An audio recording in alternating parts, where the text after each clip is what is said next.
الحمد لله والصلاة والسلام على سيد الأنبياء والمرسلين وعلى آله وأصحابه أجمعين. أما بعد، أعوذ بالله من الشيطان الرجيم. بسم الله الرحمن الرحيم. وأما من خاف مقام ربه ونهى النفس عن الهوى فإن الجنة هي المأوى. وقال تعالى في مقام آخر: فألهمها فجورها وتقواها قد أفلح من زكاها وقد خاب من دساها. صدق الله العظيم. وقال النبي صلى الله عليه وسلم: اللهم آت نفسي تقواها وزكها أنت خير من زكاها أنت وليها ومولاها.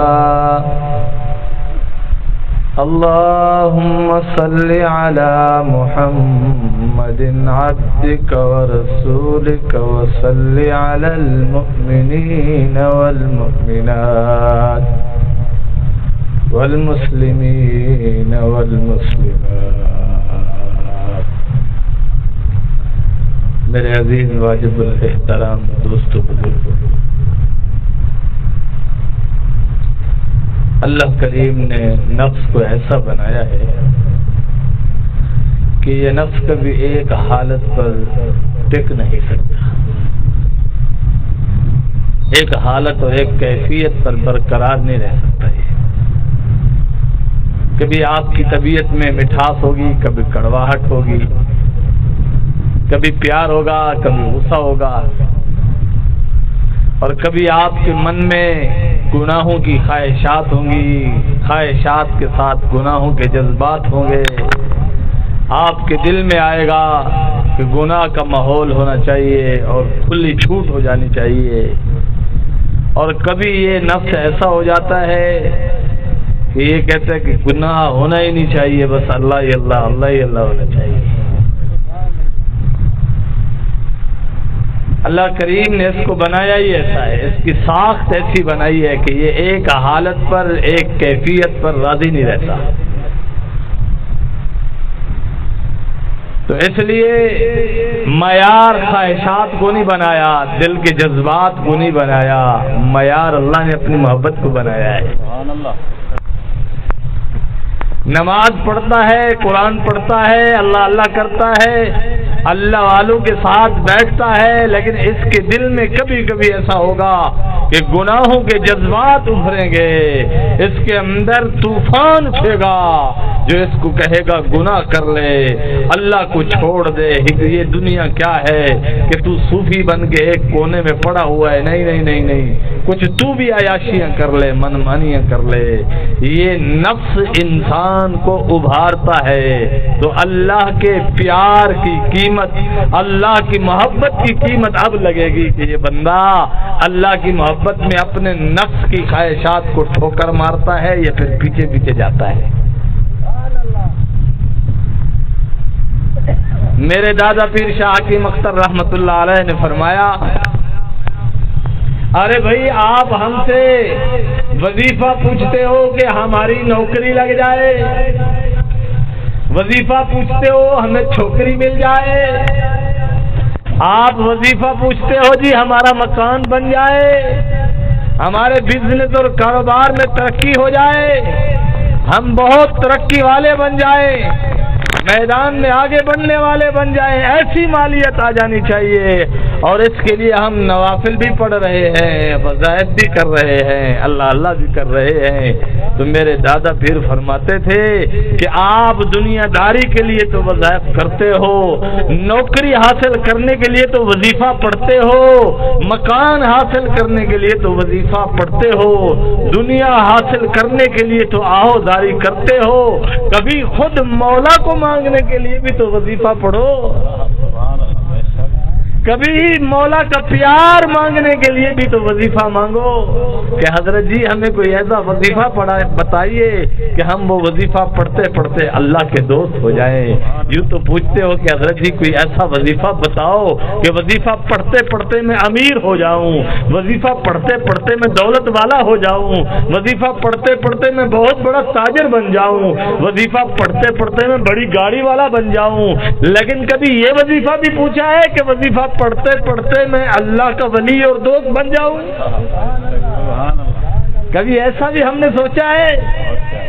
اپنے دل کا احتساب کرو کہ ہمارے دل میں یہ خواہش تو آ گئی ہے کہ ہمیں ایسا وظیفہ ملنا چاہیے کہ ہم دنیا میں ترقی کر جائیں، لیکن کبھی ایسا وظیفہ بھی ہونا چاہیے نا کہ ہم اللہ کے عاشق ہو جائیں۔ یہ وظیفہ تو نوجوان بڑا پوچھتے ہیں، پیر صاحب کی ایسا تعویذ چھڑ دو، کوئی ایسی تعویذ کی کیفیت دے دو، کوئی ایسا وظیفہ پڑھ دو، کوئی ایسی پھونک مار دو کہ میں معشوق کی نظر میں واہ واہ ہو جاؤں، بس معشوق مجھے کچھ سمجھ لے۔ تو کبھی یہ بھی سوچا ہے، یہ بھی پوچھا ہے کہ حضرت جی ایسا وظیفہ بتاؤ ساری دنیا سے لا تعلق ہو کر ایک مولا پر قربان ہونے والا، مولا پر فنا ہونے والا، مولا کے عشق میں ساری دنیا کی لذتوں کو بھول جانے والا میں بن جاؤں، کبھی ایسا بھی سوچا ہے؟ کل قیامت کے دن اللہ پوچھیں گے میرا بندہ تو نے دنیا کی ہر نعمت مجھ سے مانگی تھی لیکن میری ذات کو تو نے کیوں نہیں مانگا؟ کیا جواب دو گے؟ تم نے روٹی مانگی، کپڑا مانگا، مکان مانگا، سواری مانگی، اولاد مانگی، بیٹیاں مانگی، بیٹے مانگ لیے، دنیا کی ہر نعمت کا سوال مجھ سے کیا، صلاۃ الحاجت پڑھ کے کیا، وظیفہ پڑھ کے کیا، قرآن کی تلاوت پڑھ کے کیا، اور بڑے بڑے اولیاء سے دعائیں کرا کے آپ نے دنیا مانگی ہے۔ کبھی کسی ولی اللہ کے پاس جا کر آپ نے کہا ہے کہ حضرت جی دعا کر دو اللہ مینو اللہ اپنا دوست بنا لے، اللہ مجھے اپنا ولی بنا دے؟ نہیں میرا دوست، ہم سوچے ہمارے اندر جواب نہیں، ہم کہتے ہیں نہیں، دنیا کی ہر چیز ہم مانگتے ہیں لیکن اللہ سے اللہ نہیں مانگتا۔ ہماری مثال ریاست کے ان وزیروں مشیروں کی ہو گئی جن کو بادشاہ نے ایک دن خوش ہو کر کہا آپ میری ریاست میں سے جو چاہو مانگ لو، آج کے دن میں آپ کو ہر چیز عطا کر دوں گا۔ کسی نے جگیریں مانگ لی، کسی نے سونا مانگ لیا، کسی نے ہیرے مانگ لیے، کسی نے ریاست مانگ لی، کسی نے کوئی عہدہ مانگ لیا، کسی نے گورنری مانگ لی، کسی نے چیف جسٹس کا عہدہ مانگ لیا، لیکن ایک بڑھیا بادشاہ کے قریب آتے آتے پیچھے آ گئی، بادشاہ کے کندھے پہ ہاتھ رکھ دیا۔ بادشاہ نے کہا بڑھیا کیا چاہتی ہے؟ کہا بادشاہ سلامت میں خود تجھے چاہتی ہوں، جب تو میرا ہو جائے گا تو تیری یہ ساری ریاست بھی میری ہو جائے گی۔ تو کچھ ایسے بڑھیا کی طرح بھی ہم سوچیں جیسے رسول اللہ صلی اللہ علیہ وسلم مدینہ المنورہ سے ایک بار باہر تشریف لے گئے، راستے میں آپ کو بھوک اور پیاس لگی، صحابہ سے فرمایا کوئی کھانے پینے کے لیے چیز تلاش کرو۔ صحابہ اکرام رضوان اللہ علیہ مجمعین نے عرض کیا یا رسول اللہ صلی اللہ علیہ وسلم یہاں ایک جھونپڑی ہے جنگل میں، وہاں ایک آدمی دیہاتی رہتا ہے، اس کی چند بکریاں ہیں، اگر اجازت ہو تو اس سے سوال کرے۔ نبی کریم صلی اللہ علیہ وسلم نے اجازت عنایت فرمائی۔ انہوں نے جا کر، صحابہ نے جا کر اس سے پوچھا بھئی آپ کے بکریاں ہیں، کوئی دودھ شدھ مل جائے گا؟ انہوں نے کہا بکریاں تو دودھ نہیں دیتی، بکریاں تو دودھ نہیں دیتی۔ انہوں نے کہا کوئی بات نہیں، آپ ہمیں اجازت دو، دودھ نکالنا ہمارا کام ہے۔ اس نے اجازت دے دی۔ رسول اللہ صلی اللہ علیہ وسلم آئے، بکریوں پر ہاتھ پھیرا، دودھ نکالنا شروع کر دیا۔ یہ معجزہ ہے میرے آقا۔ سارے قافلے نے دودھ پیا۔ جب رسول اللہ صلی اللہ علیہ وسلم مدینے میں آنے لگے، اس دیہاتی سے کہا ارے بابا کبھی شہر میں آنا ہو، کسی چیز کی ضرورت ہو تو ہمارے پاس آنا، ہم آپ کی ضرورت کو پورا کر دیں گے۔ ایک دن حالات نے ایسی کروٹ بدلی، اس کی ساری بکریاں ضائع ہو گئی، فوت ہو گئی، ختم ہو گئی، اور اس کے پاس کوئی دنیا کے لیے ذریعہ معاش نہ رہا۔ اس کو بات یاد آئی کہ ایک بادشاہ آیا تھا، اپنے آپ کو نبی کہنے والا، شہر کا سردار کہنے والا، کیوں نہ اس شہر میں جاؤں اور اس سردار سے ملوں اور اپنی حاجت پیش کر دوں۔ نبی کریم صلی اللہ علیہ وسلم کی خدمت میں حاضر ہوا۔ آقا صلی اللہ علیہ وسلم نے اس کو پہچان لیا اور پوچھا کیا چاہیے، کیا ضرورت ہے؟ کہا ایسے ایسے حالات گزرے ہیں، 2 روٹیوں کے لیے بھی میرے گھر والے اور میں تنگ ہو گئے ہیں، معاشی حالات تنگ ہو گئے ہیں، قحط سالی کا شکار ہو گئے ہیں، کوئی مہربانی کیجئے، ہماری مدد کر دیجئے۔ حضور نے فرمایا مانگو، کیا مانگتے ہو؟ اس نے چند بکریاں مانگ لی۔ حضور نے صحابہ سے فرمایا اسے عنایت کر دو، اسے عطا کر دو، اس کے حوالے کر دی جائیں۔ حضور نے فرمایا اور کچھ مانگ۔ تھوڑی دیر سوچتے سوچتے اس نے کہا 2 بکریاں اور دے دو۔ رسول اللہ صلی اللہ علیہ وسلم نے 2 بکریاں اور دے دی۔ حضور نے پھر پوچھا اے اللہ کا بندہ کوئی اور چیز مانگ۔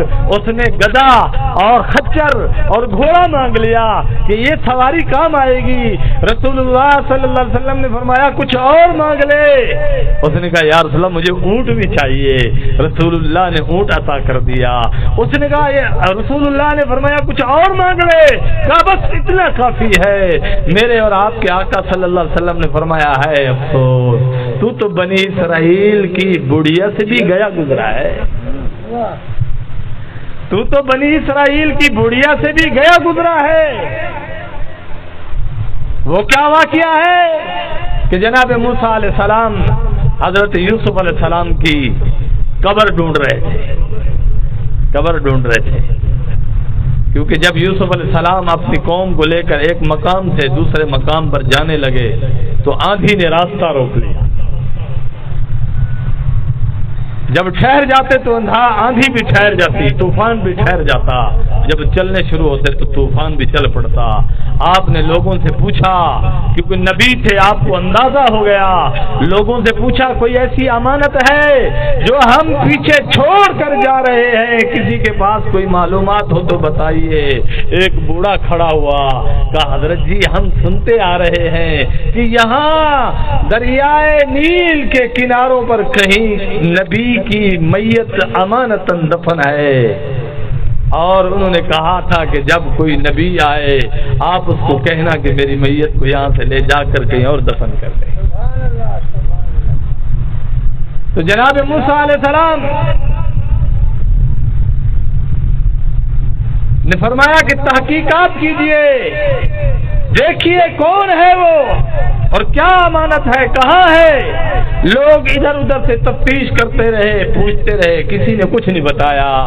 اٹکل پنجو ایک آدمی نے اشارہ کیا کہ بہت بڑی عمر کی ایک بڑھیا یہاں موجود ہے، اللہ کے نبی آپ، اللہ کے رسول آپ وہاں تشریف لے جائیے۔ جناب موسیٰ علیہ السلام بڑھیا کے پاس گئے، سارے احوال اس کے سامنے فرمائے اور فرمایا کہ کوئی امانت کے بارے میں آپ جانتی ہو؟ کہا میں جانتی ہوں، جناب یوسف علیہ السلام کی قبر کے بارے میں جانتی ہوں، اور حکم ہے انہوں نے کہا تھا کوئی نبی آئے تو اسے کہنا میری میت کو یہاں سے نکال کے کہیں اور دفن کرے۔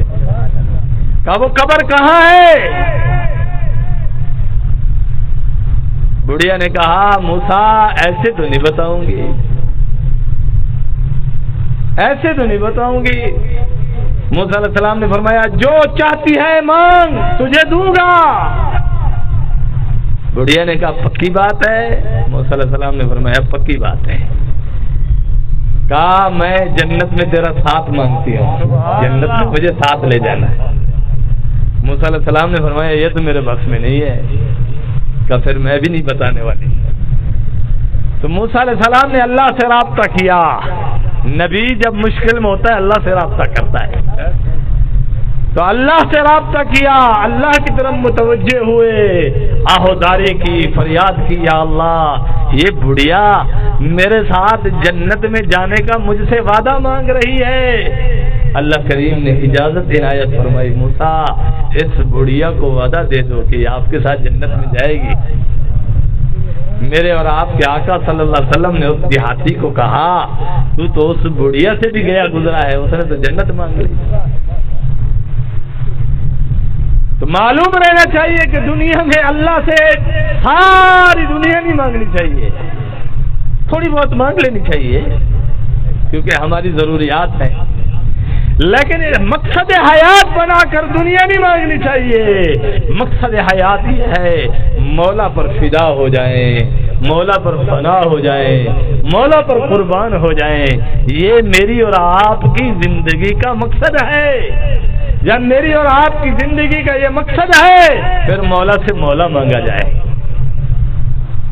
جیسے میرے دادا پیر رحمۃ اللہ علیہ نے فرمایا بھائی اب ہم سے وظائف پوچھتے ہو، نوکری مل جائے، چھوکری مل جائے، مکان مل جائے، کوٹھی مل جائے، بنگلہ مل جائے، بزنس مل جائے، یہ وظیفہ کیوں نہیں پوچھتے کہ اللہ مل جائے؟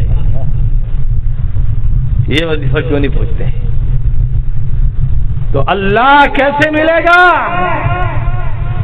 کہ آپ کا نفس چاہے آپ کو جو کہتا رہے، آپ کے نفس میں چاہے جو کوئی جذبات ابھرتے رہے، پرواہ نہ کرو، اللہ کا حکم دیکھیے کہ اللہ کا حکم کیا ہے،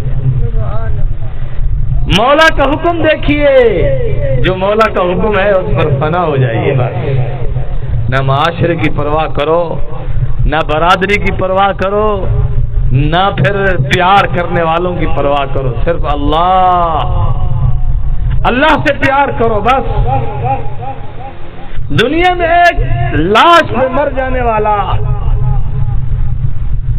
ایک لاش پہ فنا ہونے والا ساری دنیا کو اپنا دشمن بنا لیتا ہے لیکن اپنی محبوبہ کو ناراض نہیں کرتا، جبکہ وہ خود بھی فنا ہو جائے گا اور اس کی محبوبہ بھی فنا ہو جائے گی۔ اور جو فنا فلا ہو جاتا ہے وہ باقی باللہ ہو جاتا ہے۔ جیسے میرے اللہ کا نام باقی ہے، میرے اللہ کے یاروں کا نام بھی باقی ہے، میرے اللہ کے پیاروں کا نام بھی باقی ہے، میرے اللہ کے پیاروں کا نام بھی باقی ہے۔ تو میرا دوست اس نفس کو اللہ کی اطاعت پر مجبور کیا جائے، اور یہ کیسے ہوگا؟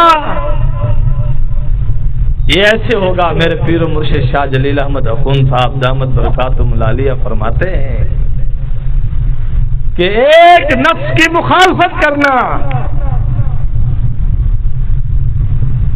دوسرا اس نفس کے ساتھ جو جنگ ہے، یہ جنگ آپ نفس کے ساتھ لڑتے رہو، کبھی آپ ہارو گے، کبھی یہ نفس ہارے گا، کبھی آپ ہارو گے، کبھی نفس ہارے گا، کبھی آپ نفس کو ہرا دو گے کہ آپ گناہ چھوڑنے میں کامیاب ہو جاؤ گے، کبھی یہ آپ کو نفس ہرا دے گا، لیکن مایوس نہیں ہونا، فوراً اللہ کے حضور توبہ کرنی ہے، فوراً اللہ کے حضور استغفار کرنا ہے، فوراً اللہ کے حضور آہوزاری کرنی ہے، نفس کے ساتھ لڑتے زندگی گزارو، اور فرمایا اللہ والوں کے ساتھ کنیکشن بھی مضبوط رکھو۔ آخری جنگ جو ہوگی، فیصلہ کن جنگ، وہ آپ جیت جاؤ گے۔ اپنے زمانے کا ایک بہت بڑا عالم جس کو دلائل کا بے تاج بادشاہ کہا جاتا تھا، بے تاج بادشاہ،